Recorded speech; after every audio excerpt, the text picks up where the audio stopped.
Be strong.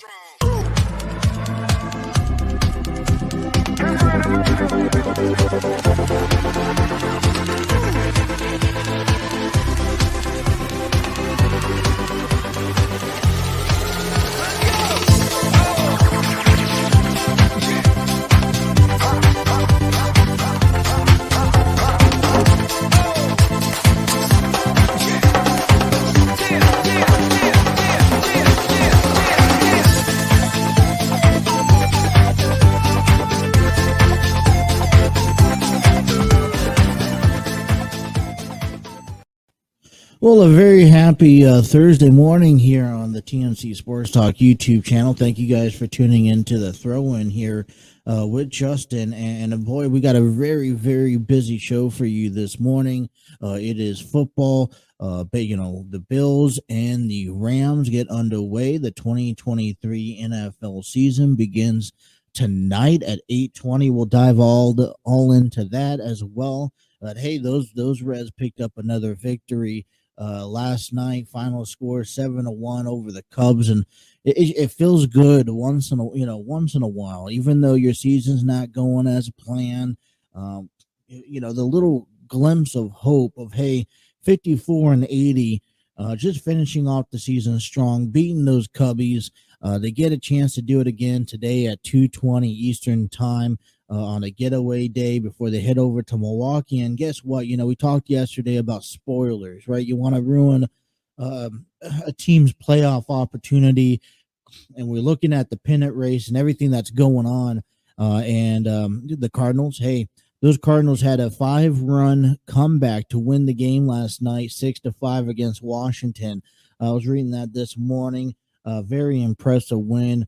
They move on to 81-56, and I tell you this, those Milwaukee Brewers team, man, they're falling short. They lost again last night, 8-4. So the pennant race, especially coming down, we're looking very close into it as the Colorado Rockies beat Milwaukee 8-4. What a fun win that was. The Padres sealed the deal last night against the Arizona Diamondbacks, beating them 6-3. And what about those Phillies who also beat the Miami Marlins? So that stretch will look a little bit further apart from Milwaukee.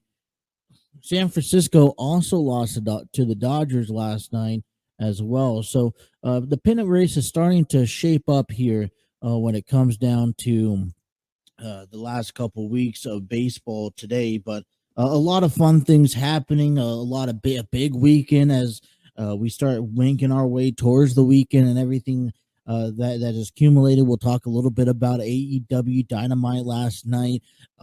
You have that AEW World Championship tournament. Chris Jericho, Jon Moxley getting that first round bye, as well as Bryan Danielson picking up the victory last night. Tomorrow night on AEW Rampage, there'll be more action for that tournament, and that's supposed to be concluded at the Grand Slam I want to say pay-per-view, I believe, or Grand Slam episode of AEW. So we're looking forward to that. But listen, we wake up and it's interesting. I've been last couple of weeks been waking up, taking my daughters to school, and you have to get up at 7:30, go down to the car, warm up the car, wake up. It's 65 degrees outside, and it feels really nice. I'm never one for the heat. It's one of those things where you just wake up at, when you wake up at 7-8 o'clock in the morning and it's already 100 degrees, you might just crawl back in bed and wait for the rest of the day to go on. And I like how the weather starts off very decent, and then it builds itself up. And noticing that you just notice that when you get into the car, you got to turn on that defrost and get all the windows defrosted, get all the water off your car. So it's fun to finally feel that type of season in your arsenal, heading into this fall season. But it's another thing is it's September 8th. We're a few days away from 9/11, which is always an annual tragedy. We're also, but the kids go back to school. You got college football, high school football starting, college football in progress, and then the NFL.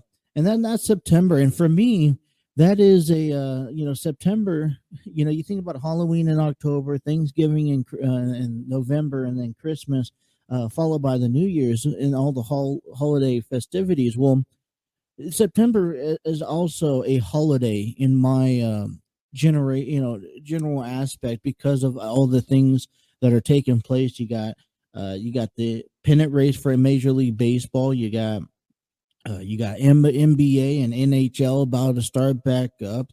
I mean, there's a lot of fun things that take place if you're a sports fan in the month of September. You got I was looking. You got the U.S. Open Championship this weekend on Saturday. So and then you got UFC 279 coming up this Saturday. Diaz is in competition. So there's a lot of exciting things. But you know what? It is football time. Today there's a lot of football conversation today. And I'm excited. I don't know about you guys, but I'm excited about the National Football League starting up today. I've never been excited about an NFL season much so as this one that's about to approach us, and that all kicks off to but tonight at 8:20, the Buffalo Bills taking on the defending Super Bowl champions in the Los Angeles Rams, and there's a lot of speculations. This is going to be a very hard fought battle between these two teams. I'm trying not to say give any biased opinion about any teams, although I'm a Los Angeles Rams fan. But this is a fun game. You have Josh Allen. There's a lot of controversy of how the end of the season, that game back in the AFC divisional game between the Bills and the Chiefs should have went down, not giving him the opportunity. And listen, Josh Allen, he's a remarkable kid. He's just going to keep on climbing to the top. And I've had this conversation with a couple of people over the last several months, and a lot of people are saying Josh Allen is gonna make it. He's gonna be a quarterback in the top five at one point, if not even the top three. And that's just a time due process. And then you got the Los Angeles Rams, who is trying to walk it back through another season. Aaron Donald coming back. Matthew Stafford. Now, a lot of people are claiming that he's been banged up, a little bit. But we'll see. We'll see. They're in Los Angeles, and it really just it comes down to who wants it more. And my take on that is, I think, it's the factor of hey, listen, if you're the Rams, you've already got you went out last season. You sold out the team just to win a playoff, just to get to the playoffs, and you went bigger. You went home, and you obviously went home with the championship. You want to do it again, but there is a different atmosphere when you say, okay, I've been there, I've done it. You don't want to overconfident. You don't want to overgive yourself confidence and saying that, yeah, I've been there, I've done it. You're not Tom Brady. All right. So the Rams still have a lot to prove if they want to get back to the same spot again. I got high hopes for the Rams. I really do. That's not being a biased opinion. You take a look at the NFC West, and we'll dive more into that division, and you have high hopes that this is the only team possibly in the NFC West that could win this division. Okay, so Seattle ain't going to be any good. We really don't know what you could only speculate how good the Arizona Cardinals are going to be, and they kick off the season terribly. They got to play Kansas City and Patrick Mahomes. That's going to be that's going to be a nice challenge to kick off the season with. And then you got to throw in the San Francisco 49ers. They don't even know what quarterback. Listen, I don't want to cut. I want to cut through the shits and giggles here, but Jimmy Garoppolo is the backup quarterback for the San Francisco 49ers, and the 49ers are going to go for Trey Lance. Now, obviously, Lance wasn't too pleased when they decided to sign up Jimmy Garoppolo for that that backup quarterback position. But it's a good tool in the belt to have a solid backup, and I think every NFL team wishes that they have a solid backup quarterback when it comes down to second string. And listen, he's getting paid what was it, six yes, so $6 million to be a backup quarterback. Not too bad. He's not that $20 million um weaponry. But listen, I'll settle. If I'm San Francisco, I'm confident in my quarterback. It's just now what needs to happen in San Francisco is that Jimmy Garoppolo and Trey Lance, they need to put their differences aside. Okay, they're both going to be on the same team. They're going to both be playing probably a handful amount. Most likely, Trey Lance is going to be starting off most of the games, but Jimmy Garoppolo will fit right in perfectly. And I say they need to work together.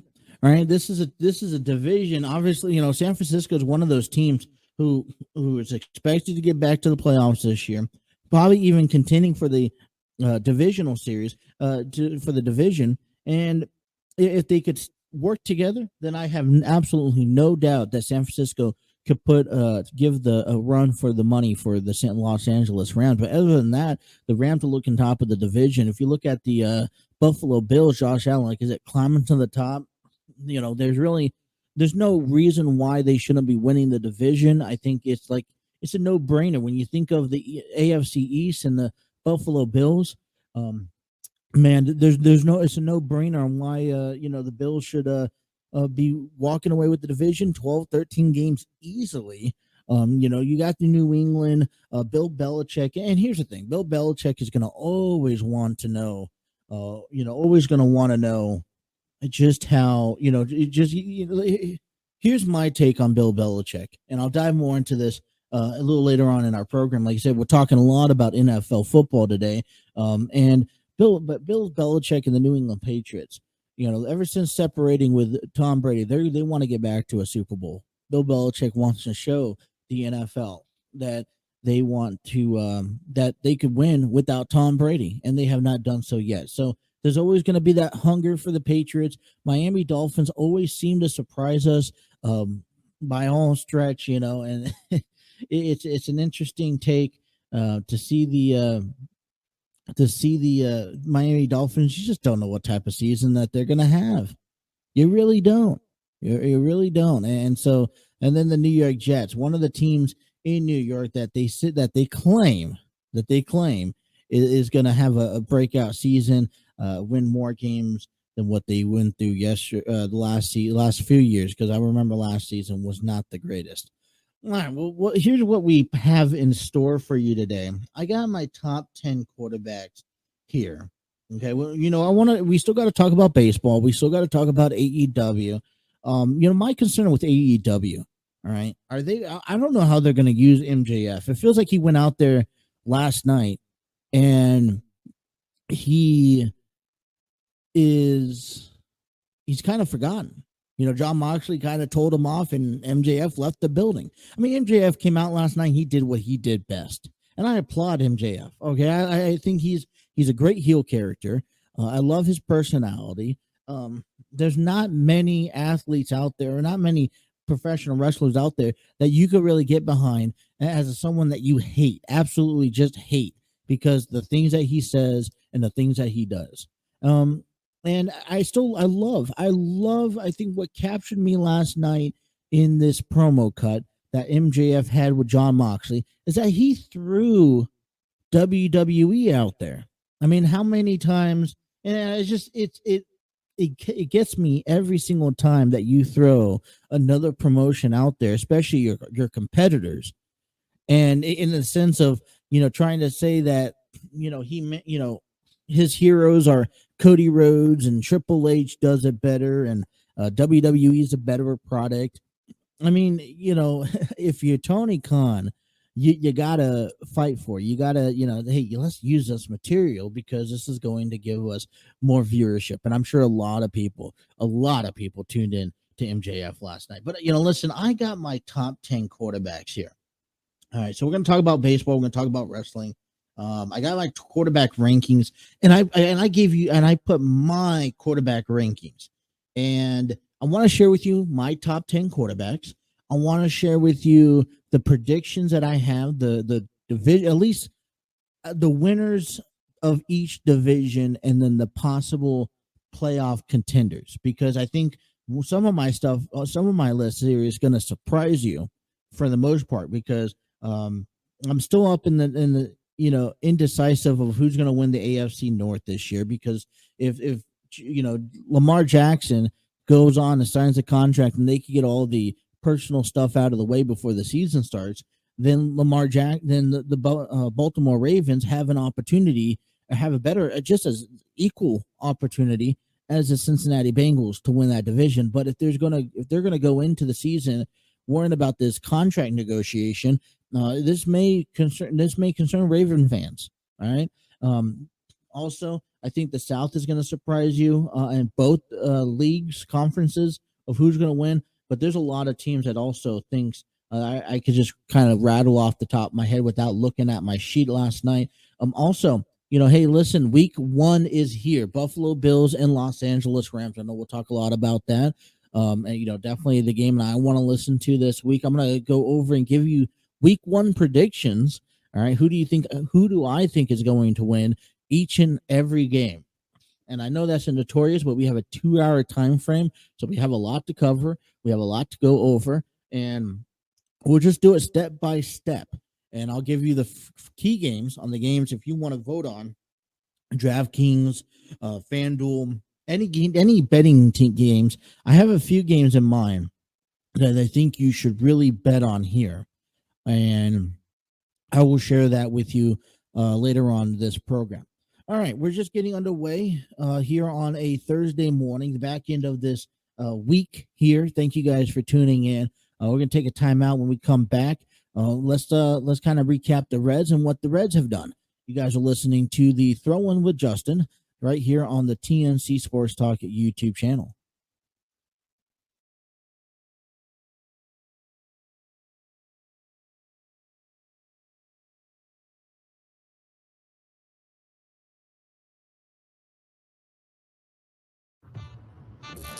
Two men on, and the batter is P.J. Higgins. Right drive, base hit out into center field. Willie Harris is sending Velasquez.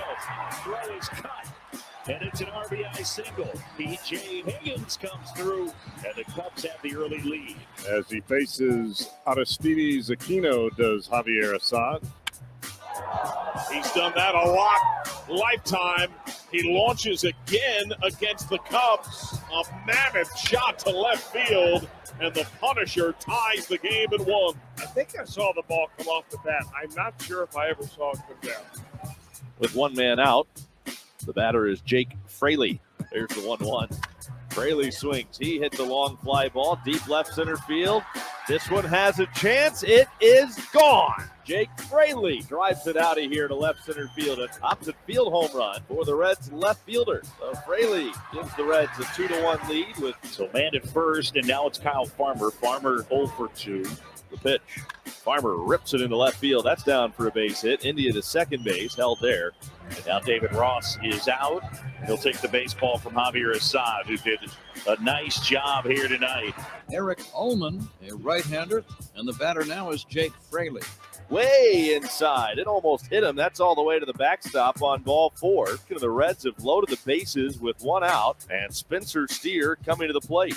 Broken bat roller by the mound. It's going to be a tough play. Third baseman has it. Spin throw into the Reds dugout. 2 runs will score. It will go as a base hit. A broken bat single at that for Spencer Steer. This is one of those plays where there are times you really want to go for it and try to make a play for your team, and then there are times you just hold on to the baseball. Second and third. Donovan Solano is at the plate.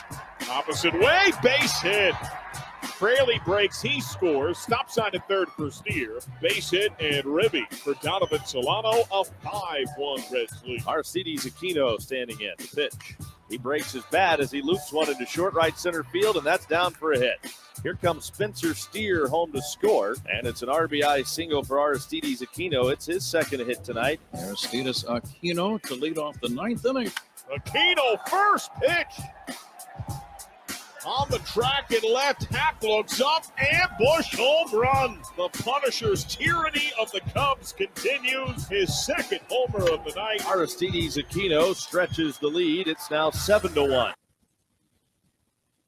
Alrighty. Well, there you go. 7-3. Oh gosh, I just had the score up in my head. The Cincinnati Reds won last night, and final score 7-1. 7 runs, 10 hits off of 0 errors. Chicago Cubs 1 hit, 1 run off of 12 hits, and 1 error.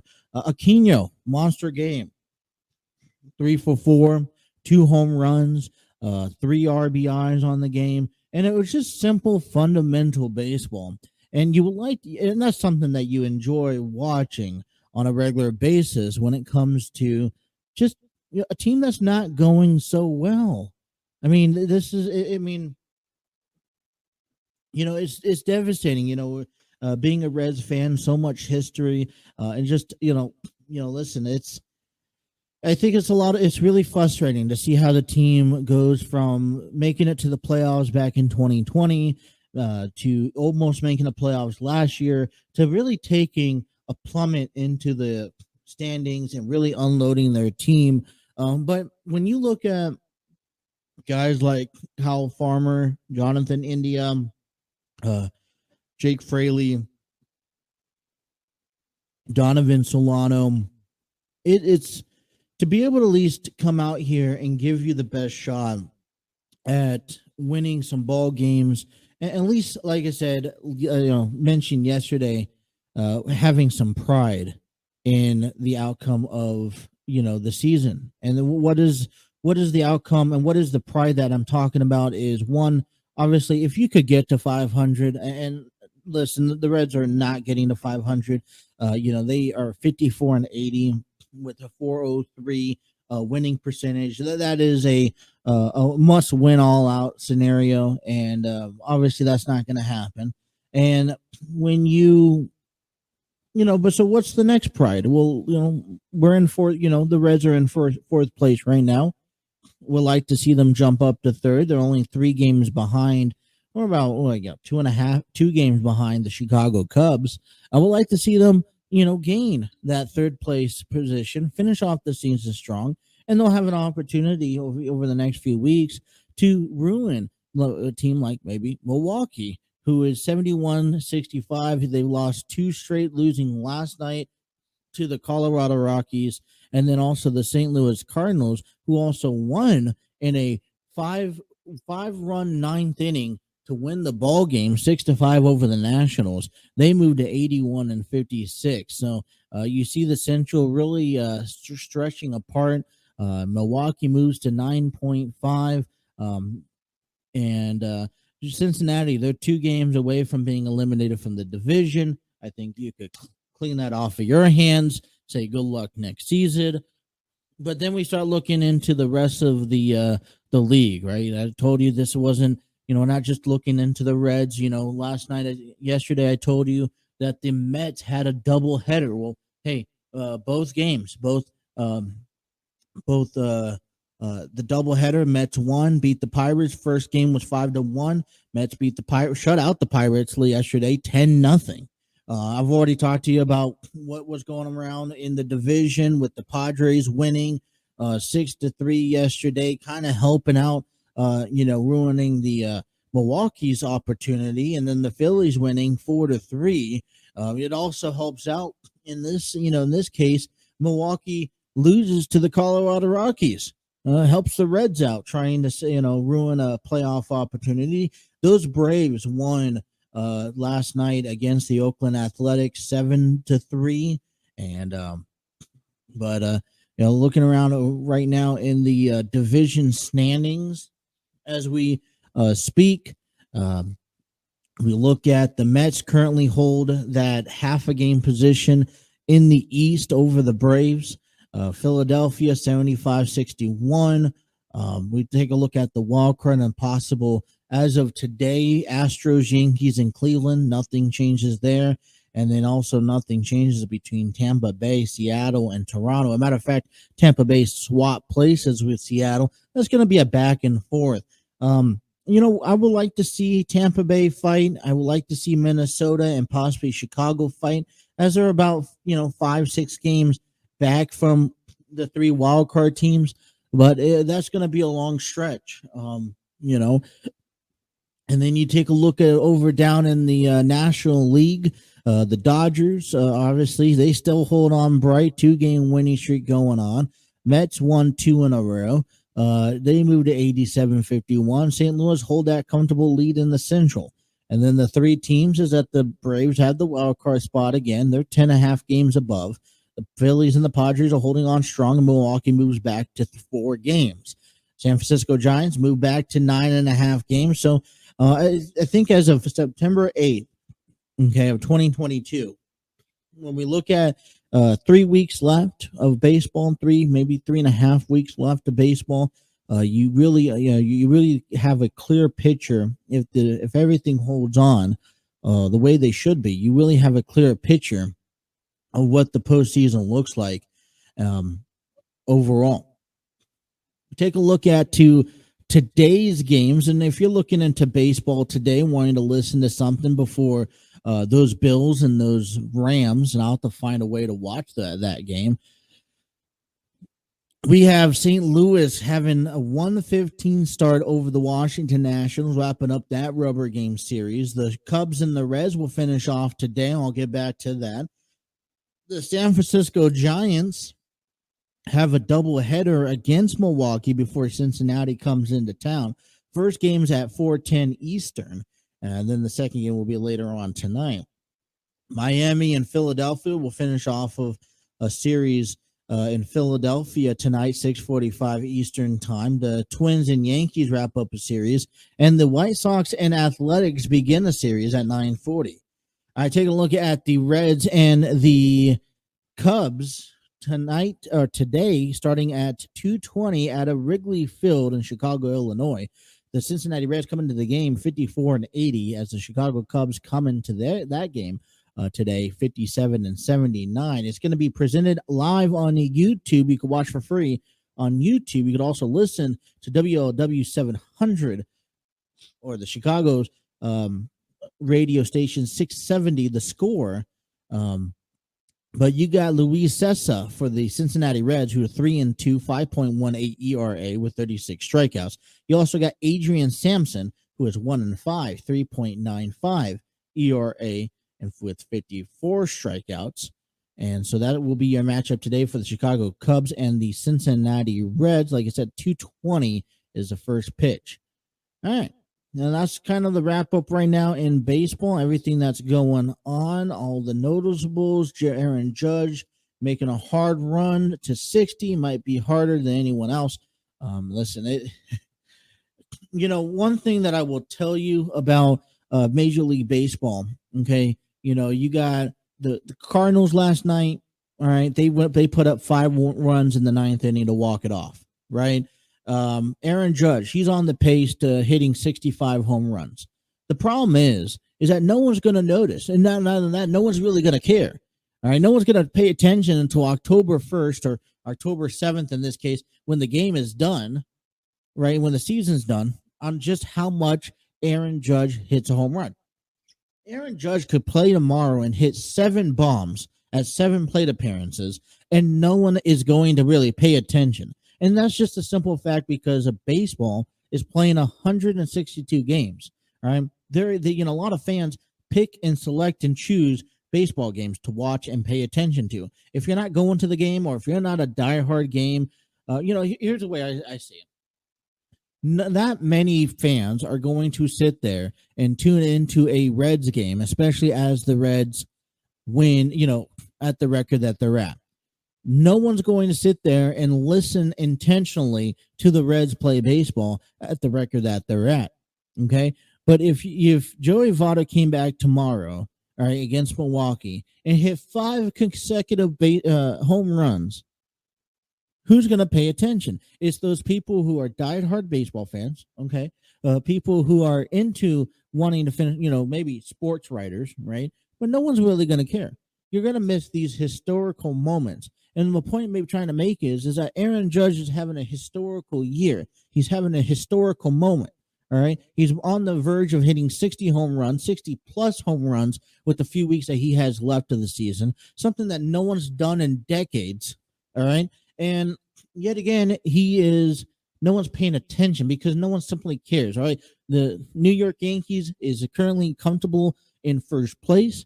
They are making a case for the playoff run. Maybe the New York Yankee fans are watching, but no one else in Major League Baseball is closely paying attention to what Aaron Judge is doing, just for the simple fact that he plays each and every day.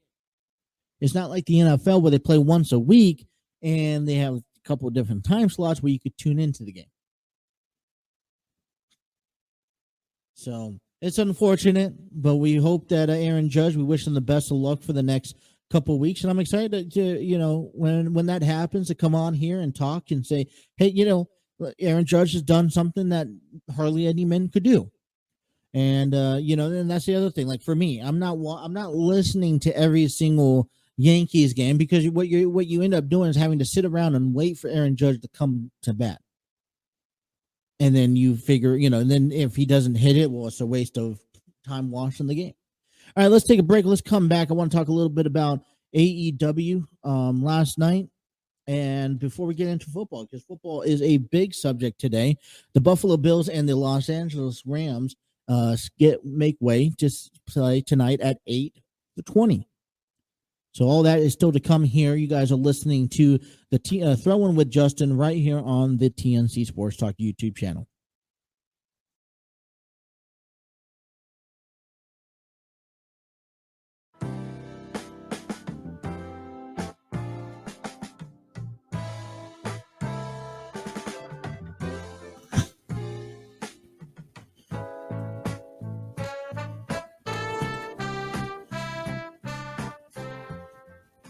$9:42 here on the Throw-In with Justin. Welcome back, everyone.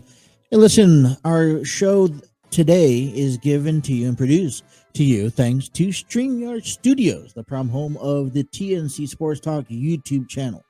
Create your podcast, YouTube videos, host virtual business meetings, and conduct your interviews at StreamYard.com. Check out StreamYard.com for their free version today. All right, we're just getting underway. I'm looking through things on the break about NFL starting today and popping up some of the things that's happening and upcoming schedule here for AEW. You got Dynamite, who is going to be live tomorrow night, or not live tomorrow, but it's going to be aired tomorrow night. Okay.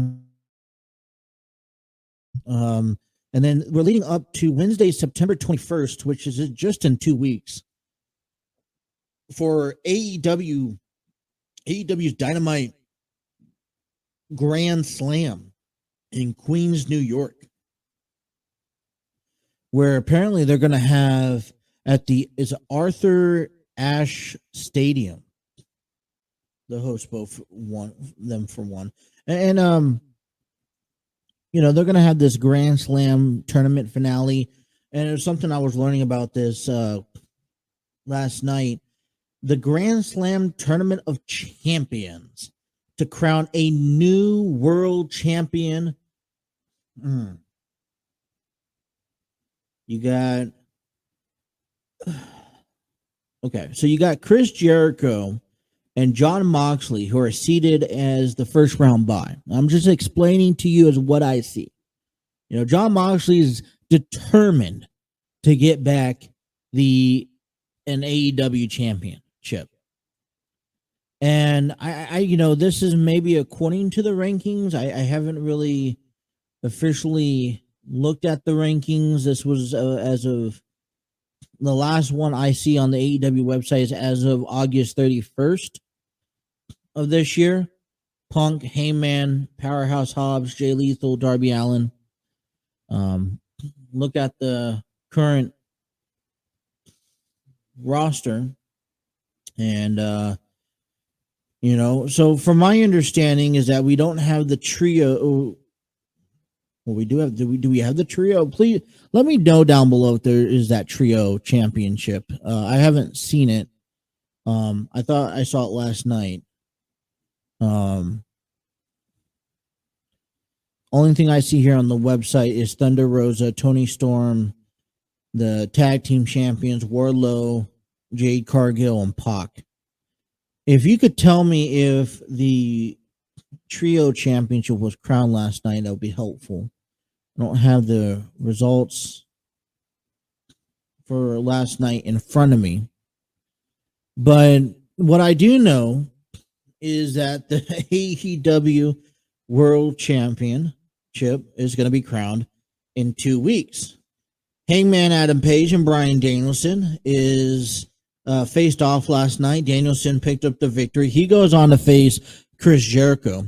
And tomorrow night at Rampage, Sammy Guevara will take on Darby Allin, and the winner of that match will go on to face Jon Moxley. Both of that will be next week in Albany, New York.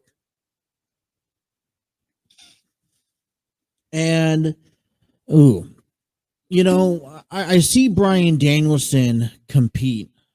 And what I enjoy about Bryan Danielson, see him competing over these past few months, is that it doesn't matter who Danielson goes up. And it doesn't really matter what is on the line for Bryan Danielson. The fact of the matter is that Bryan Danielson every time he goes out there, he has an incredible match. There's no one that makes him look bad, and there's nothing that he could do to make himself look bad. Bryan Danielson is just something else. And the fact, and I've always said this. Listen, I think that in order to get, if your mindset to get into professional wrestling is not about, should always be about going after the main title. If I want to go train and become an AEW superstar, I want to go and win the AEW World Championship. But if your mindset's not to win a championship, then what is your mindset for? And over the last couple of years, what I have configured to myself is the concept of, I don't know if a championship actually defines a superstar all the way. There's very few guys out there today that can win without a title and make a name for themselves. All right. Prime example right now is MJF. He has established over the last few years a name for himself without a championship. Bryan Danielson right now is at the point where he does not need a championship to have a good match. It's the things that you do in the ring at the end of the day that leaves the legacy. And yes, you would like your name to be associated with a title multiple times. But how many titles did The Undertaker hold throughout his professional wrestling career? And do you really remember his career based off of the championships that he won or off of the matches that he left to entertain you in the ring? So has Kane. When you look at John Cena, for example, in my eyes, John Cena is a guy who has won the championship 16 times. For me, I associate the WWE Championship to John Cena. When you look at The Undertaker, yeah, he's won the WWE Undisputed Championship. He's won a few tag team titles. He's won the World Heavyweight Championship. But those reigns didn't identify him as who he was and what he's remembered by. It was the matches that he's had. It was the WrestleMania streak. It was beating Batista, Randy Orton, Mark Henry, The Big Show, Kane, Triple H, Shawn Michaels. The WrestleMania streak, it was the gimmick that he had when he went up against Yokozuna and Hulk Hogan and Diesel and Bret the Hitman Hart. And one thing that I was captured back, I want to say about 10 years ago, when The Undertaker was having the feud with Shawn Michaels and Triple H. And I'm sitting back and I'm looking at this and I'm like, I think I was just getting out of high school. I was like, all right, what do I want to do with my life?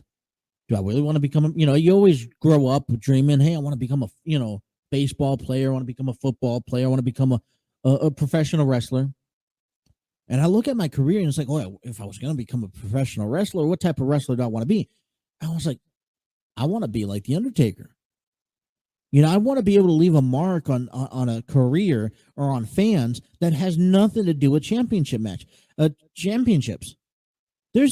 many times? I mean, I was just watching this video last night. There was a Brian Kendrick. Remember those gauntlet matches? Those kind of like a fatal 5-way where every like a minute and a half a new wrestler comes in and then they wrestle for like 10 minutes, and then if you pin someone, you're the current champion. By the time the time's up, whoever is the champion is a new world heavyweight champion or whatnot. You remember those matches back on SmackDown and Raw? What they had quite often. Well, there was a moment where Brian Kendrick was a champion. And it very shortly lived because Triple H ended up pinning him. But there was a moment that Brian Kendrick was a champion. And at what point do we still remember Brian Kendrick's career as a champion?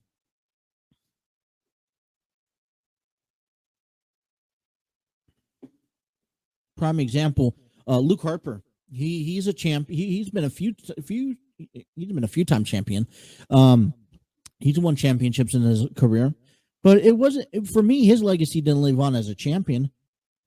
It was the things he left inside the ring. I think certain athletes, it helps winning that title. MJF doesn't. I mean, The Miz. Listen, I mean, okay, winning the WWE Championship with the feud with John Cena really elevated his career. Okay, I don't think he would have gotten to the level that he got through if he didn't take those risks and chances against John Cena. But he does not need to hold a title for a single day of the rest of his life, and at this point, his legacy has been left beyond a championship. MJF's career does not need a championship to define him.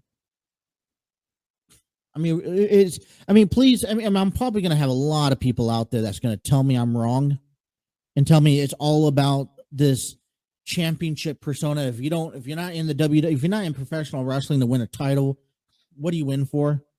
If I was in professional wrestling, I'd go for the memorable matches. I'm going to go for the matches that is going to leave you on your feet saying, holy shit, saying this is awesome, and the stuff that people are going to talk about for the next 20, 30 years. There are probably more matches in the last decade that people go out there and talk about that doesn't have to include a title than they are that includes a title.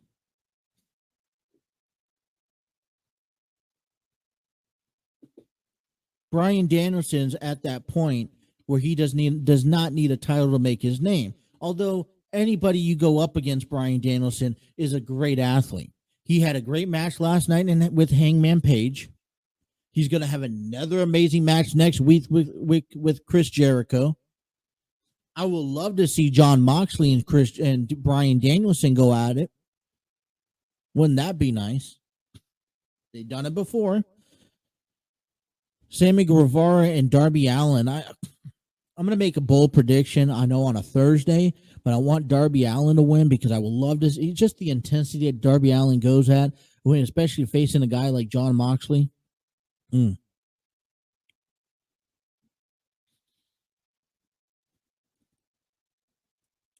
we're looking forward to this Grand Slam tournament that's coming up here. Take place on September 21st in just about 2 weeks. Let me ask you this here. MJF comes out and cuts a promo, and I guess if I'm serving I'm a little rusty, so please comment down below. And so I'm assuming CM Punk had to relinquish his title again. Is that correct? Oh, wait a moment. If I'm not mistaken, CM Punk is hurt again. I don't see him on the AEW website as champion.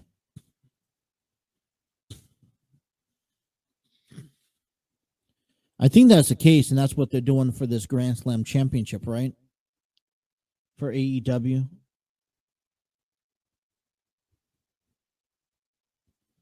But overall, I think, I mean, listen, as much as I love MJF coming back. I love MJF making a statement. I want to see MJF. I feel like AEW is waiting for the right moment for another MJF and Punk match. But see, what ends up happening? Hold on. Let me clarify this. Armchair booking, and thank you for letting me know. Punk is hurt. He's also had a title stripped. Okay, so his title was stripped. And I think this is just absolutely absurd. You know, yeah, I don't know. Like I said, the rumors are just rumors to me.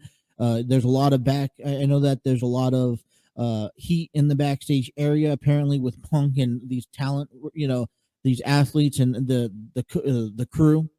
But I think it's kind of just absurd, the fact that you're paying this guy tons of money and you're trying to put the title on him, and he's going. I mean, he's trying to act like he's bigger than God at this point. I'm sorry, Punk is not the greatest wrestler in the world. He's not the best in the world. He's not the best at what he does. Right now, he's just a little prick on the side. He's causing problems.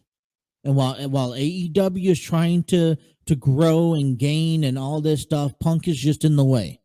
MJF has done 10 times more when it comes down to merchandise selling, when it comes down to getting the audience to book in. I mean, MJF is 10 times entertaining than Punk at this moment. And listen, age catches up with you. He's been out of the business for the last decade. And yeah, you're going to get the hurt at the age that he's had. And when you think that you could wrestle and go toe-to-toe with some of these big guys. Some of these guys who's been doing it for a lot longer. I mean, wrestling's not the same than it was 10 years ago.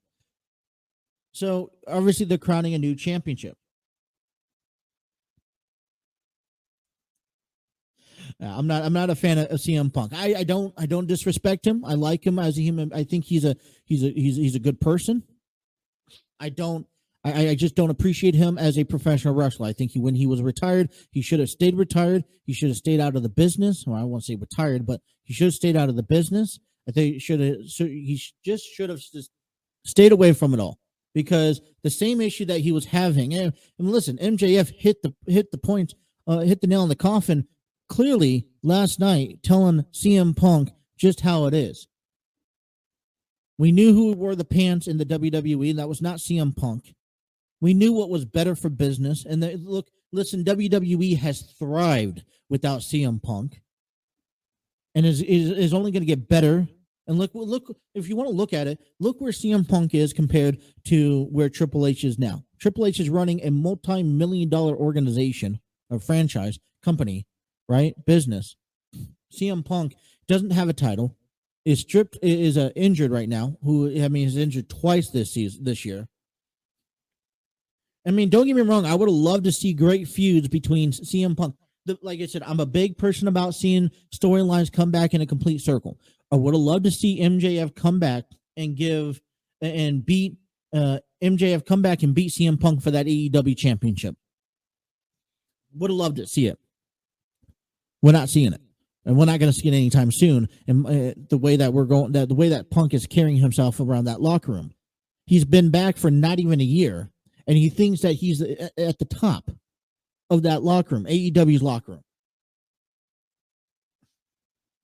He thinks that because he's the one. I mean, he's only known for. I'm sorry, but CM Punk is only known for that pipe bomb, and that's it. Never won a match never won a fight in UFC. Straight Edge Society was a piece of garbage. Maybe he was liked when he was doing stuff in ECW.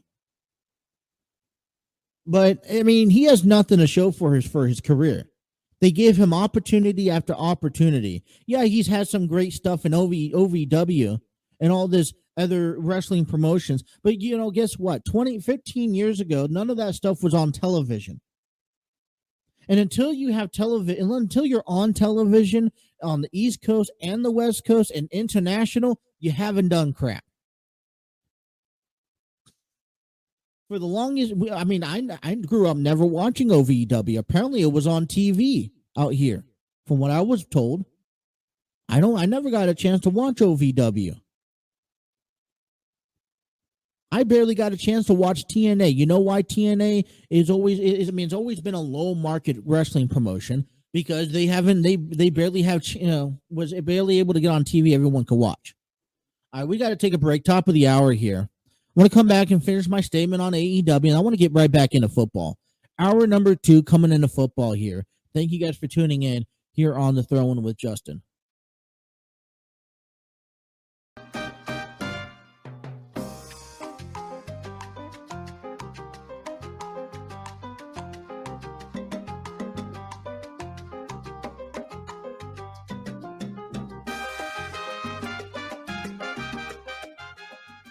I'm sorry. I'm just a little upset about CM Punk. What has he done for AEW in the last year?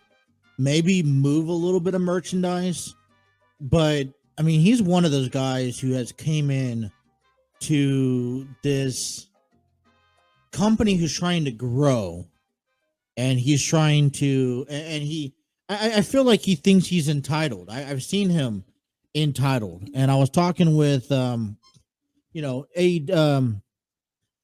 it's funny, Armchair Booking podcast on this is all available on YouTube if you're watching us live. But he's Armchair Booking podcast. Steve Barber from Armchair Booking podcast. Go check them out. They have a latest episode. Latest episode I have on YouTube was about 5 days ago, and it was name changes, arrest, and Castle Clash previews. And great product, all wrestling promotion. Okay, they really they talk about anything professional wrestling. You talk about Steve Barber, Dwaylen Davis, great guys. Dwaylen is like an encyclopedia of professional wrestling. All right, he knows more than I think even what the WWE warehouse has, and when it comes down to wrestling. And so we're talking back and forth, and he mentions it in the comments. Don't sugarcoat it. Let us know how you feel. And I'm just one of those guys who I'm not a big fan of CM Punk. I don't hate the guy. I don't dislike him. I just think he's too big for his britches, and in this sense. And it gets me frustrated. It gets me aggravated that you think you could come into a company after being gone for 10 years and think that you're entitled to something. This is a company that is trying to grow, trying to improve, trying to expand pro wrestling. I know. Japan pro wrestling has been on the map for ages, but what AEW is trying to do is bring that back, and not bring it back, but make it noticeable. And I saw a post the other day, where trying to compare WCW with AEW, because that's what happens a lot. And they were trying to compare that. AEW was the one who brought Japan wrestling out here to the States, and that's completely wrong. WCW introduced us to Japan, Japan wrestling back in its day. And what here's the difference though. You don't find New Japan Pro Wrestling on your regular television screens. This is something that pops up late at 2:00 in the morning, and then you don't necessarily find that type of style. Just like you don't hear about TNA, you don't hear about Ring of Honor, you don't hear about OVW or NWF unless you're local. SoCal Pro Wrestling is out there in California. You don't hear about the Lucha Libre, AAA. You don't hear about that stuff because that stuff is more more local, more territorial. They don't have the big TV promotions like WWE and like AEW has. And so all AEW is doing is exposing them again, giving them the proper exposure to society, to what we watch on a daily basis. And it pisses me off when CM Punk comes back, he gets a boatload of money. And like I said, great. He came back. Congratulations. He's had a few good matches. He's not out of shape. All right. Okay. And let me put it this way, because I don't think I can have any room to talk, because I'm 5'10", I'm 295 pounds, if not 300. I'm not in any shape to wrestle. I've tried to do it once. I got kneecaps as 90-year-olds. Got to probably, I got a hip as a 56-year-old, need to be replaced. So I wouldn't say that I'm any good at professional wrestling, but what I would say is that when you've seen, I don't want to sit down and stoop down to people's levels, because I haven't been in the ring with anybody and they're doing the level that they could do it. I'm not saying it's easy. It's not an easy, sport, or else anyone can do it. I think the closest thing I've done is I've taken a bump and I've run those ropes. And then, the stories are true. You get those black and blue marks when you're running those ropes. And I went to the promotion. I did like a week's worth of wrestling, run those ropes every day, 500 times, whatever, just to get the hang of it, because every ring is different. And it's just like, listen, it's not easy. So I'm not trying to sit here and tell CM Punk that he sucks at what he's doing, but he's in an environment. Punk is an environment in AEW that AEW is they're full speed. They go full speed all the time. And it's either you get with the program or you get out. And what AEW is trying to do is not the same thing that CM Punk is trying to do. And that you're going to have blind people who look at CM Punk and praise him because he's the god. To a lot of people, because he had this magical pipe bomb. Well, guess what? MJF had a pipe bomb. Never held a title yet in AEW. And yet again, look where he's at. Listen, he had a big return last night for being gone nearly all summer. And he still comes back bashing AEW, talking positive about WWE. I'm just glad that AEW acknowledges it and lets him go through it, because at the end of the day, it brings him more money. I want to hear MJF speak. I want to see either if he's bashing AEW or if he's bashing WWE. He did pretty damn well bashing those Buffalo Bills last night.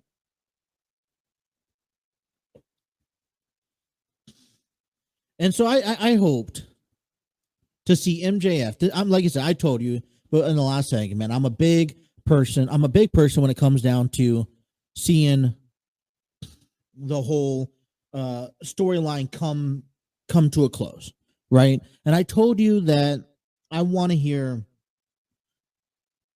see MJF beat CM Punk for the AEW Championship, and then I also want to see Warlow beat MJF for the AEW Championship. I think for me, that's closure.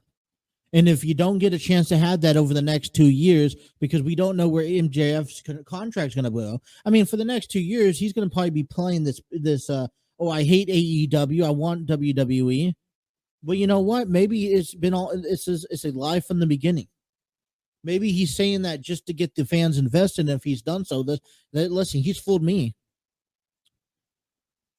But apparently now we got to crown a new AEW champion, which I don't know why we took it off of Moxley to begin with. The only thing I appreciate out of this championship run, this tournament, is that Moxley, the previous AEW champion, is getting a chance to have his fair shot. Unlike Hangman Adam Page did when he lost his title to Punk to begin with.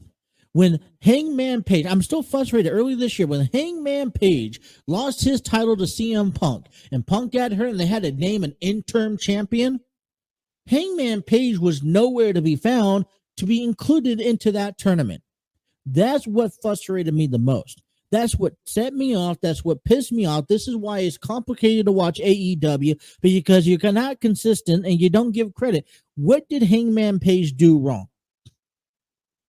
Absolutely nothing. And he sat there and he did not get an opportunity at the AEW interim championship when he lost it to Punk and Punk got hurt.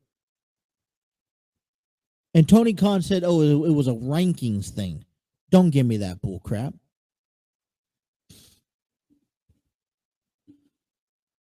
Moxley gets a bye.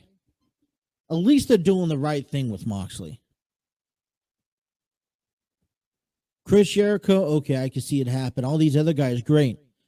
Bryan Danielson, love him. Hopefully want to see Moxley and Danielson. Honestly, I could only see the title even going on Moxley or Jericho, to be honest. But we'll see. And you know what I would like to see too is that Inner Circle. Okay, whatever the Appreciation Society for Chris Jericho get into a feud with Jon Moxley, William Regal, all that other game, right? Right? Want to see those two? I do. I do. All right, 10:15 here on the throw-in with Justin, taking you guys up until 11. When we come back, I want to transition into the NFL because the Buffalo Bills and the Los Angeles Rams take place tonight. Game 1 of the NFL season. We'll go over my predictions in each and every division. Plus, I want to give to you my predictions on each and every week. I know that's a little long. Bear with me. I'll explain more next here on the TNC Sports Talk YouTube channel.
Oh, yikes. Well, welcome back to the TNC Sports Talk YouTube channel.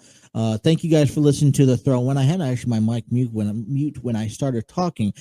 This hour, the TNC Sports Talk YouTube channel is given to you in thanks to Epidemic Sound. Discover your world-class artists, composers, and bands. Find the perfect soundtrack and give your social media accounts and music they deserve.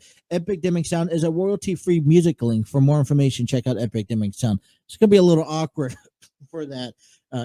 This little intro here. I had the music playing, killed it off, thought I was talking over the music. Then I found out that I muted my mic and I didn't unmute it in time. Well, listen, it's been waiting all morning long, and I was actually very surprised when I woke up this morning putting together today's show, talking about, hey, I'm going to talk about some baseball. I didn't know how much of wrestling I was going to talk about and what I had in store. And then I was able to talk, actually be able to pull off a lot more than I thought I was able to pull off when it came down to MJF and AEW. And, we'll talk about SmackDown tomorrow night, but we got a lot to talk about with coming out for professional with NFL. The 2023 season begins today, okay, where the Buffalo Bills take on the defending Super Bowl champions, the Los Angeles Rams. And I'm excited for football this season. Now, yesterday we talked a little bit about the AFC North. I want to run down both the divisions, both conferences today, who I think is going to win in each division. I also got my picks, but I want to give you my fair share real quick on who I think my top 10 quarterbacks are. Okay. Now, this was a conversation. This was a dispute that I've had with fellow colleagues of mine over the past few months of who I thought, deserved to be in the top 10.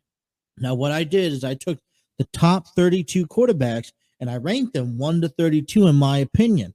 And, my list is different than a lot of other people. I put, for example, Mitchell Trubisky is in there at number 25. I have Jared Goff at number 20. I have Deshaun Watson, who I don't think deserves to be in the NFL at this moment. He's coming in at number 15. Kyler Murray is at 14. Jimmy G. Now I don't have Trey Lance listed on the top, in the top 32, because I haven't seen enough of him. And then once I got down to like Derek Carr number 12 and Baker Mayfield, I know I got a lot of people yelling at me Baker Mayfield. One thing you got to realize with Baker Mayfield coming in for me at number 11 is that he never had a bad season. Yeah, he led the Browns to the playoffs. Yeah, there was some, they had a better roster, and the Browns ain't a bad team. They have a really good team. They just need the right guidance. But Baker Mayfield, even when he was injured, he was given the Browns a fighting chance last season. So that's why I put Baker Mayfield number 11. I don't, now listen, he's going off to Carolina. All right. Baker Mayfield needs to step it up this year. He has the fresh start. He has gotten what he wanted. He's out of Cleveland. He's out of the whole scenario, the shenanigans. All right. And now he gets to deal with Carolina, fresh start, chance to show everyone what he's capable of doing. I think this year is the year to perform. If he doesn't perform this year, I call Baker Mayfield a bust. Until then, I'm putting Baker Mayfield 11. And as a matter of fact, if he could have a decent year this year, you'll see here in a minute, but if he could have a decent year this year with Carolina, maybe he'll deserve to be in the top 10 for me. Coming at number 10 for the quarterback rankings, let me know if you guys agree, disagree. Like I said, a couple of these names come up and come down. Coming at number 10 is Dak Prescott. Listen, it's Dallas Cowboys has a tendency. Dallas Cowboys, America's team. It's kind of hard to see Dak Prescott not be in the top 10, especially with being able to take his team the last couple of years to the playoffs. Now, he's not perfect, and I don't think he can get over the hump. I don't think but anyone else from 11 to 32 doesn't deserve to be in the top 10. That's why Dak Prescott comes in at number 10. Coming in at number 9 for me is Lamar Jackson. I know it's been a rough couple of years, okay? He's coming up with the contract situation, and I want to see him re-sign. I think if he re-signs, he's going to have a good year. And this year needs to be a bounce-back year if you're Lamar Jackson. Right. I said this last year. Injuries, you go sign a big deal and you get injured. Right. Joe Flacco did that, and look where that landed him. Takes his team to the Super Bowl. He goes on and wins the Super Bowl, gets a mega contract, gets injured, never the same again. He's playing for the Jets.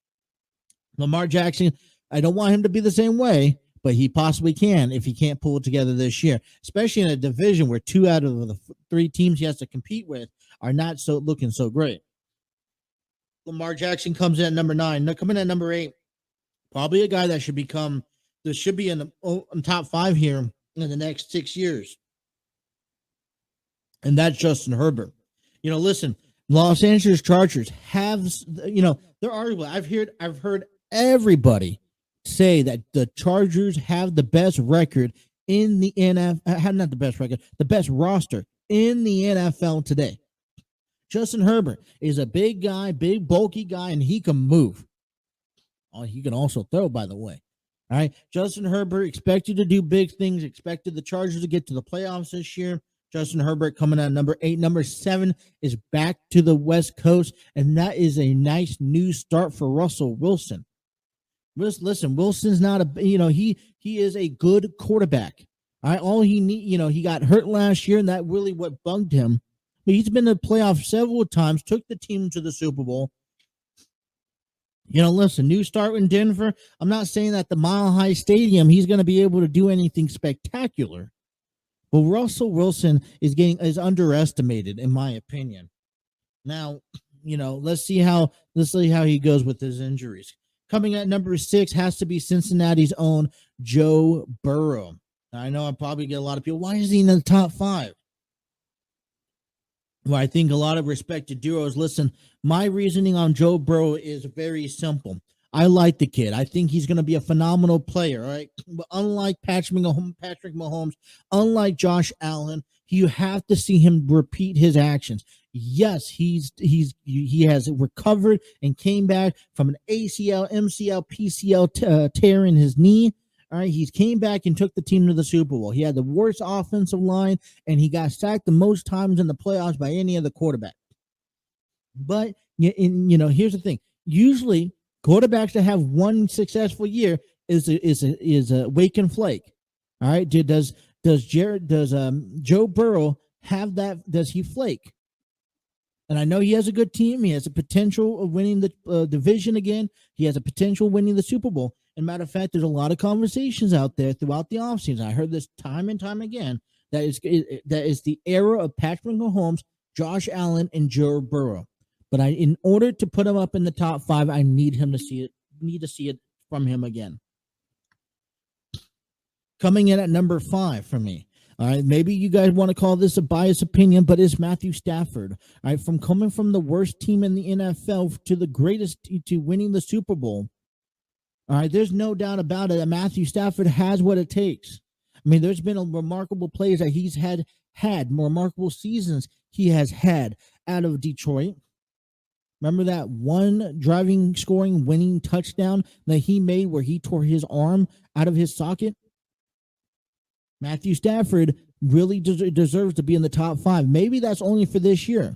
Now you come back and he's playing the Bills tonight. You know, he's not. He's had surgery. He's kind of banged up already. But it's going to be interesting to see how he comes back. Maybe he's not in the top 5 at the end of the season. But right now, I have him in the top 5. Coming at number 4 has to be the quarterback that Matthew Stafford's facing. He's going up against Josh Allen. All right, this is a guy. He gets better and better and better each and every year. He's taken the division. I mean, it used to belong to the New England Patriots. Now it belongs to the Buffalo Bills, thanks to Josh Allen. He's making everyone look good, and I love to see what Josh Allen has to do this year. Coming in at number 3 has to be Aaron Rodgers. You know, I'm not a big fan of Aaron Rodgers, but you can't deny the things that he's led his team to. Yes, for a one Super Bowl win, all right, he should be down lower. But Aaron Rodgers has been more consistent as of late. All right. Now, here's the thing. And I think one thing that is holding Josh Allen back from being above Aaron Rodgers, even Joe Burrow, even Matthew Stafford, I want to say he's better than Aaron Rodgers, not for a couple of years at least. But one thing that's holding Josh Allen back from being better than Aaron Rodgers is just the simple fact of Aaron Rodgers has one Super Bowl win above him. Once Josh Allen can get over that hump and win that hump, there's no doubt about it that Aaron Rodgers drops down to number 4. Number 2 has to be Patrick Mahomes. And the reason why I say this is because number 1 belongs to Tom Brady. There's no doubt about it. All right. And, you know, there is very little possibility any matchup that you put up against Tom Brady, you can't go against Tom Brady. And the same thing that goes with Patrick Mahomes. But Brady, he's 45 years old. He's been doing this for nearly 20 years. Tom Brady has been in the league longer. And if Mahomes can put up another 4 championship wins, and he could last out just as long as Tom Brady, I don't think anyone will beat Tom Brady as long as Tom Brady's in the NFL. But it'll be an interesting game. It'll be an interesting toss-up of who's ranked number 1 once Tom Brady leaves.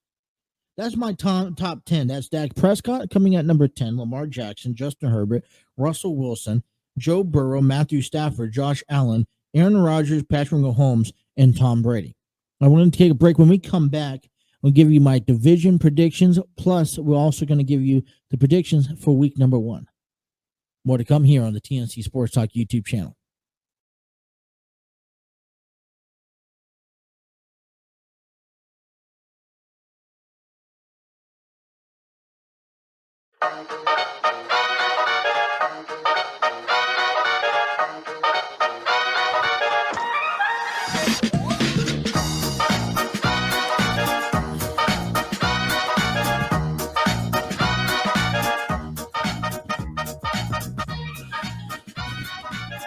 .37 here on the TNC Sports Talk YouTube channel. Thank you guys for tuning in. And yes, if you guys are watching us or listening to us on YouTube, Facebook, or Twitter live, I appreciate it. And we don't have any breaks yet. That's something that we worked on a little bit later. But if you guys miss any action, you guys want to watch us throughout the day or listen to us, take us on the road wherever you guys are at, be sure you guys can download us here, and I'll pull this up on exactly where you can listen to us. There we go.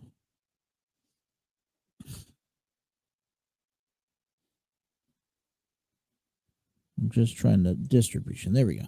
Well, we're still working on Apple Podcasts, but you can listen to us on Spreaker, Spotify, iHeartRadio, Google Podcasts.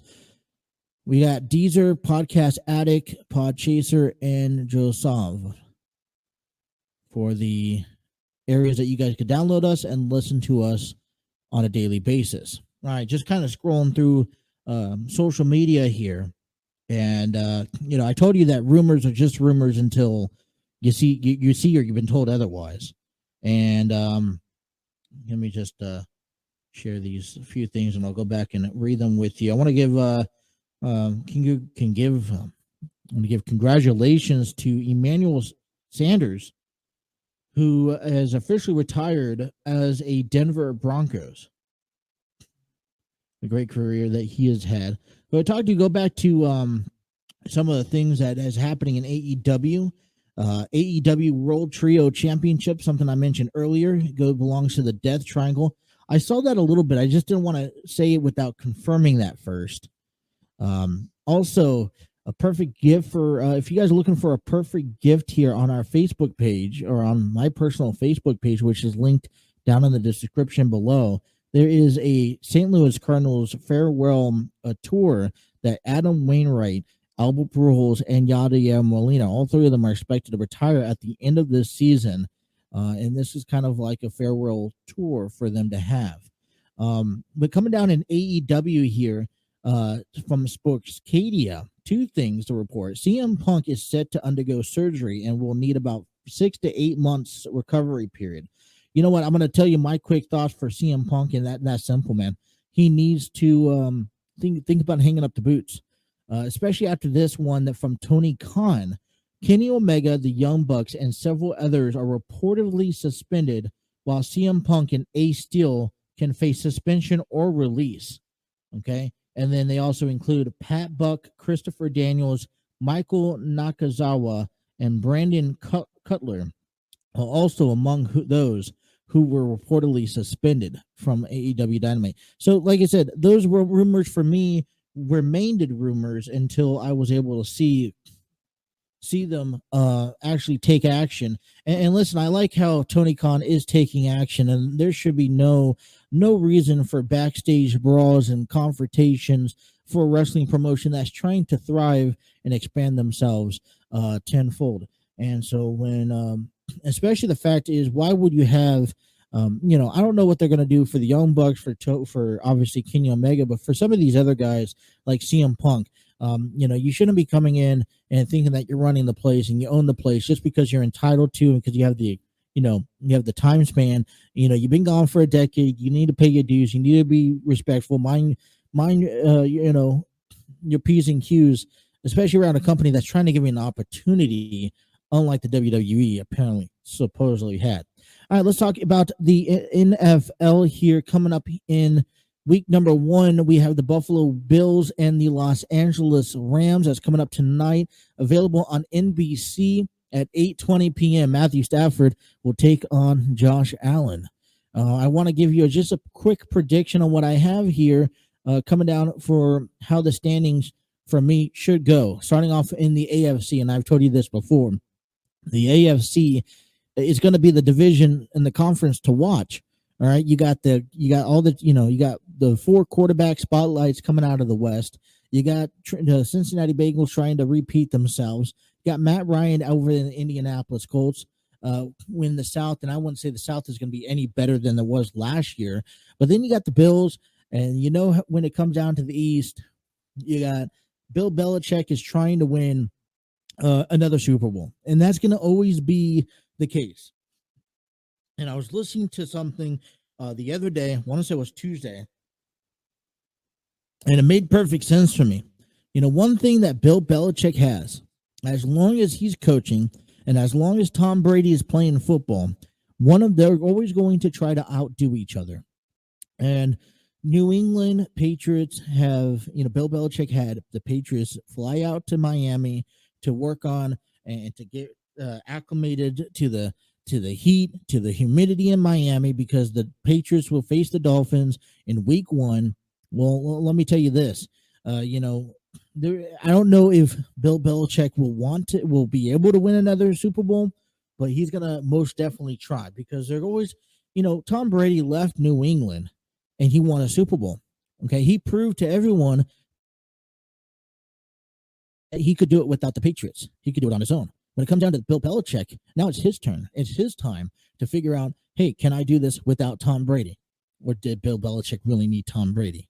All right, Bill Belichick is going to call the defensive plays. As a matter of fact, he may be calling offensive plays this year as well, just trying to get that, that hump over. It's going to be difficult because Miami is so unpredictable each and every year. They're winning streak, losing streak. Who knows what's going to happen? I know everything that's happened last season in the front office during the offseason. What's going to happen during the regular season? Will Miami be able to, I don't know if they're going to be a divisional contender. I don't even know if New England is going to be a divisional contender. Who wins tonight, actually this weekend, will have a better chance. And I think I'm going to go with that person to be above. If whoever wins this Sunday between Miami and New England is going to be above their opponent at the end of the season. New York Jets, listen, I know a lot of people are talking about the Jets and having, them having a better season than last year. I don't think it's going to be any better than, maybe 5-6 wins. At least moving in the right progress. The AFC East belongs to the Buffalo Bills. Point blank. All right. Getting down to the AFC North. As a matter of fact, this is the only division that I have blank on my sheet because I want to root for the Bengals. But if contracts can prevail out of Baltimore with Lamar Jackson, and you could put all the money issues aside and you just play random football, then there's no doubt that Baltimore is going to give a run for the money for Cincinnati. Both of these teams are good. Cincinnati is going to play, is going to go to the playoffs, whether it's in the wild card or whether it's the division. It's all going to depend based off of how Lamar Jackson brings back the Baltimore Ravens, and they need desperately to bring back the Baltimore Ravens. So I'm actually, and with this case, because I don't have it selected, I am going to put in the Cincinnati Bengals just because I just don't know about Lamar Jackson's quite yet. I don't know if there's going to be a couple weeks things or if it's going to be an entire season. The other thing I'm going to also put on the back burner, Cleveland Browns ain't going nowhere, and I think that Pittsburgh's going to have a complication with the quarterbacks. All right, now we come up to week 1. Cincinnati's playing in Pittsburgh. And, I think Cincinnati has a good hand in this one to win. But Mitchell Trubisky, I think if anyone can beat Cincinnati, it's not going to be Kenny Pickett. It'll be Mitchell Trubisky. Coming out in the AFC South, all right? This is going to be a little shocking to a lot of people. And I think a lot of people will say Tennessee Titans have an opportunity there. Jacksonville ain't going nowhere. Houston don't have a quarterback. And Tennessee is kind of in a rebuild. So in the AFC South, I am shooting down for the Indianapolis Colts. I also coming out in the West is, listen, there's a lot of great quarterbacks. Just because Russell Wilson's in Denver, I don't see Russell Wilson doing anything. All right. I mean, he may have a 7 to 9 win season, but it's not enough to make it to the playoffs. As a matter of fact, I'm actually predicting Denver to still be in dead last. Las Vegas Raiders is going to be right next to them. I'm not saying that they're not capable of a playoff spot, but they're going to make it much more of a challenging issue when it comes down to facing teams like Denver. Los Angeles Chargers, they say they have the best record or the best roster in the NFL. But when you look at Patrick Mahomes, how can you go against a team or a player who's been dominating that division for nearly almost a decade? All right. So I can't bet against Patrick Mahomes. I'm going Kansas City to win the AFC West. Now you look at some playoff contender spot where I mentioned, the Kansas City Chiefs, and obviously the Chargers are going to be a good team. Chargers are another team I'm betting on this season to be in the playoffs. All right, they came up very short last year, but they've only seemed to get better and better and better each and every year. So I don't see a reason why they can't be in the playoffs this year as one of the wild cards. Cincinnati Bengals and Baltimore Ravens. Whoever doesn't win the division goes into the wild card at that point. I'm also going to go on a limb and say that the Patriots has an opportunity to go into the wild card, especially there's a little bit more sense of urgency in New England, because here's my take on New England. If they don't have a winning season this year, it may be time, just maybe time, that Bill Belichick and the Patriots depart ways on good terms, because they're not going to depart ways on negative terms there. All right, taking a look at the NFC here. Over in the East, I don't see anyone better than the Dallas Cowboys. I don't see it's a great division. Maybe Jalen Hurts and the Eagles and the Commanders. I wouldn't bet to get with the Commanders to save a life, but nothing coming out of New York. I'm saying Dallas going to win. I think that they always usually have an upper hand in the division. It's just going to come down to how they could get over the postseason. Over in the NFC North, I think, once again, Minnesota, maybe a little bit of fighting chance. Chicago ain't going to be any better than what they were last year. Aaron Rodgers is going to take the Green Bay Packers out of the North. All right, out of the NFC South, this is where it gets interesting. There's been controversy over Tampa Bay Buccaneers and Tom Brady. And Tom Brady left. A lot of people are going to go on the limb and say, hey, Tom Brady leaving for 11 days, how is this going to affect the season? Well, it's simple. Tom Brady's wife has been wanting Tom Brady to retire for the last several years, if not 5 years, right? He keeps on playing, and it feels like Tom Brady keeps on coming back because he has something to prove. What does he have to prove? I have no idea.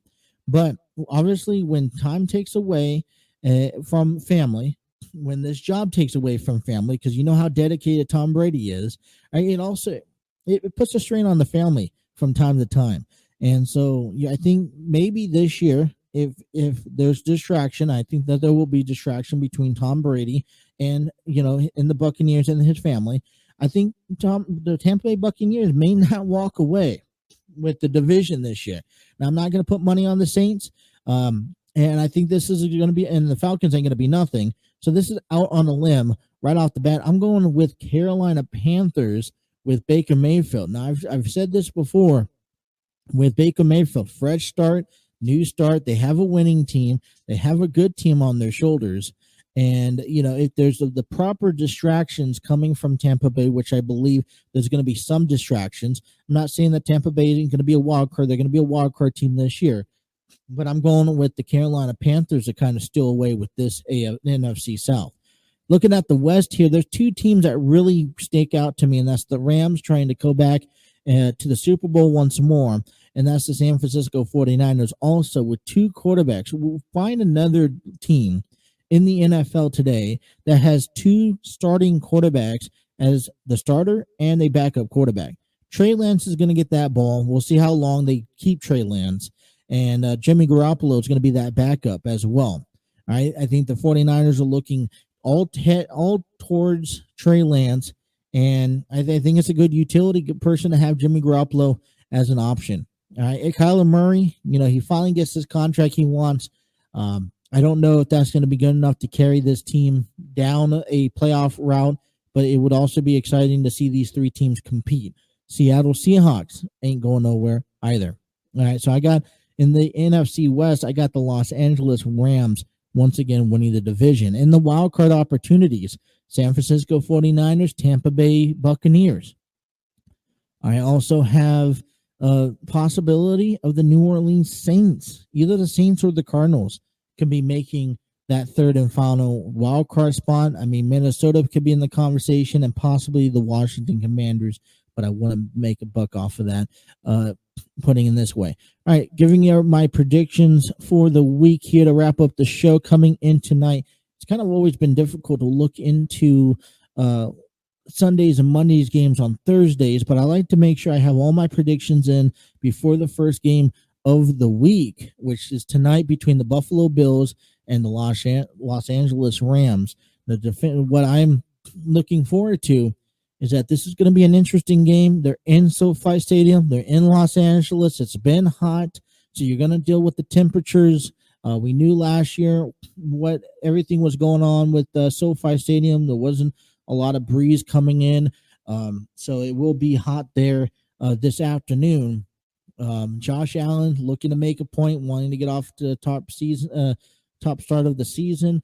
The Rams, listen, they've already won the Super Bowl. I don't know how much they play into that tonight. With Matthew Stafford a little bit banged up already, you want to go with the Rams, and I want to go with the Rams, but I'm kind of iffy on who's going to win between the Bills and the Rams. I think that the Bills have a better chance, but coming up in week 1 on the home stretch, actually, I'm going to go with the Bills, hoping that the Rams win in the game, win tonight.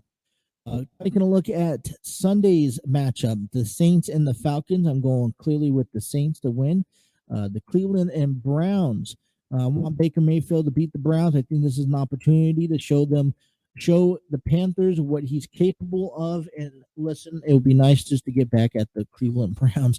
So I'm going with Carolina with that one. San Francisco, Chicago. Chicago doesn't have a chance with both Trey Lance and Jimmy Garoppolo.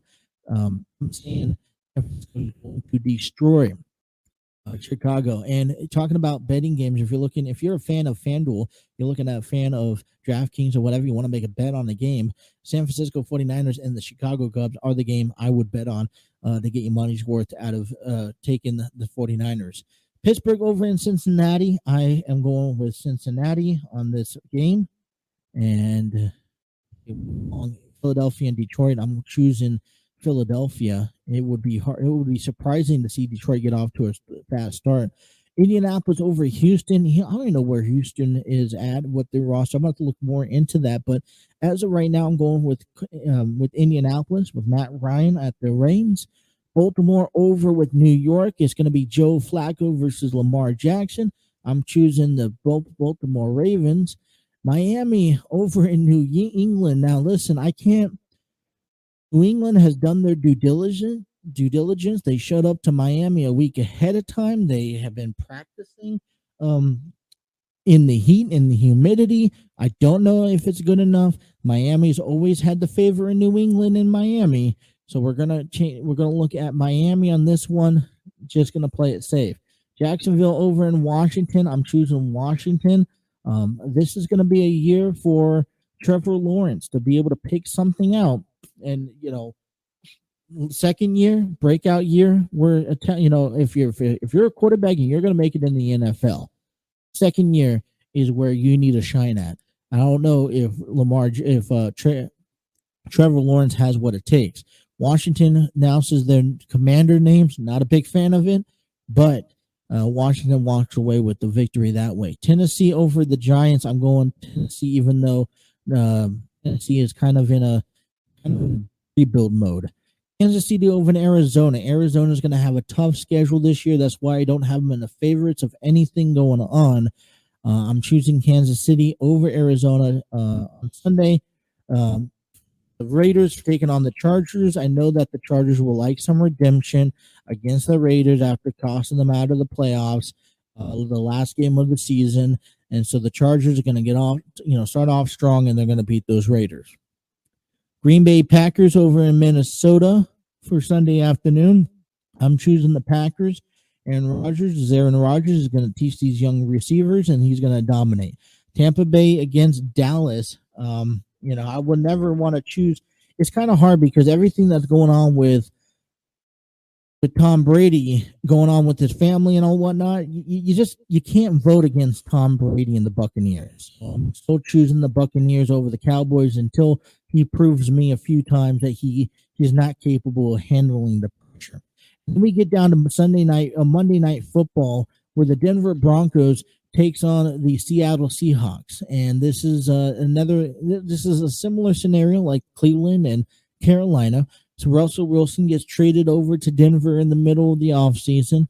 And I think this would be an opportunity for Russell Wilson to come back. It's in Seattle. You have one of the most loudest stadiums with the fan base, and Russell Wilson knows how to handle that. So, I wouldn't put it past that Denver starts off the season with a win on Monday night. So that is that for week 1 predictions. I will find time to put it up on the Facebook page if you missed any of that.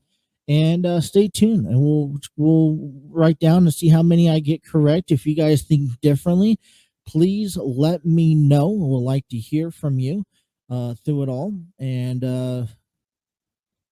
play along with us. Leave a comment down below what you guys think is who's going to win this season. I'm not going to choose. I'm not going to choose any Super Bowl wins. I'm going to wait until the season start, until the playoff season, before I sit here and I choose who I think is favored for the Super Bowl. And that way I could change. There's 32 teams in the NFL, and there are 30 and I want to say about 22 teams that can make it to the playoffs this year, right? They have a fighting opportunity. So I think it's a little too early to determine or predict who can win the Super Bowl. I know I know there's a few teams that probably don't have a chance, but see, NFL is always about anything can happen Sunday, and that comes back this Sunday. All right, so we have one more show tomorrow to wrap up the week. We'll be back at 9 a.m. Talk about the Rams and the Bills. We'll get you guys ready for SmackDown and take a look at everything that's happening over the weekend, including those Cincinnati Reds taking on the Milwaukee Brewers in a 3-game series that begins tomorrow night. Like I said, the Cincinnati Reds play today at 2:20 p.m. against the Chicago Cubs. Wraps up a 3-game series before they head on the road to Milwaukee. Until then, you guys enjoy your Thursday night football. Enjoy baseball today. And we will see you guys tomorrow. Thank you guys for tuning in to the Throw In with Justin right here on the TNC Sports Talk YouTube channel.